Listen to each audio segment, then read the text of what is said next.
तेस्रो स्थानमा छन्। पछ्याउने क्रममा आशिका तामाङलाई पनि हामीले देख्न पाइरहेका छौँ। र अहिले पनि दाजु लाइक र सब्सक्राइब पनि गरिदिएको छु भन्दै हुनुहुन्छ। धेरै माया तपाईँको लागि पनि भन्न चाहन्छु।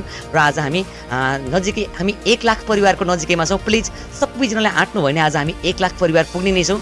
सबैजनालाई प्लिज आँट्नु पर्यो भन्न चाहन्छु है त। र अहिले बालेन्द्र शाह र केपी शर्मा ओली बिचको यो कडा प्रतिस्पर्धात्मक यो खेल भएको छ होइन। र यो खेल पक्कै पनि आज हाम्रो लागि मात्र होइन, केपी ओलीको लागि मात्र होइन, बालेनको लागि मात्र होइन, सम्पूर्ण देशले आज पक्कै पनि एउटा नयाँ उम्मेदवार यति बेला पक्कै पनि प्राप्त गर्नेछ।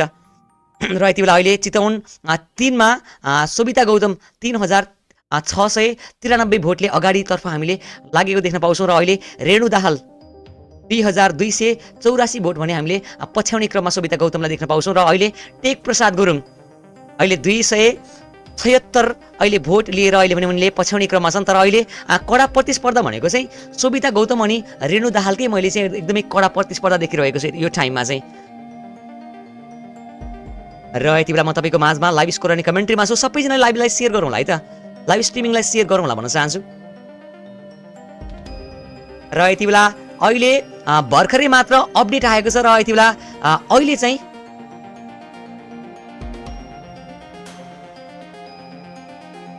क्षेत्र नम्बर 1 र अब चाहिँ काठमाडौँ क्षेत्र नम्बर 1 मा चाहिँ करिब अन्तिम आइसक्यो है त।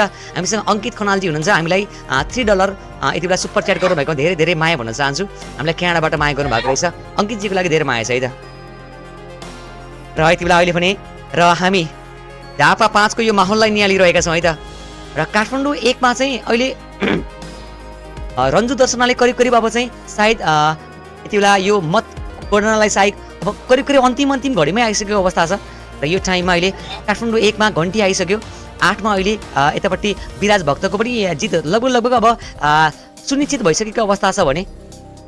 र यो म तपाईँको माझमा अहिले कमेन्ट्रीबाट जोडिराखेको छु। र अहिले कङ्ग्रेचुलेसन्स चाहिँ लेख्नु पर्यो है त। अब सायद आजको यो जित सुरुवात भनेको चाहिँ सायद काठमाडौँ 1 अनि 8 बाटै हुन्छ।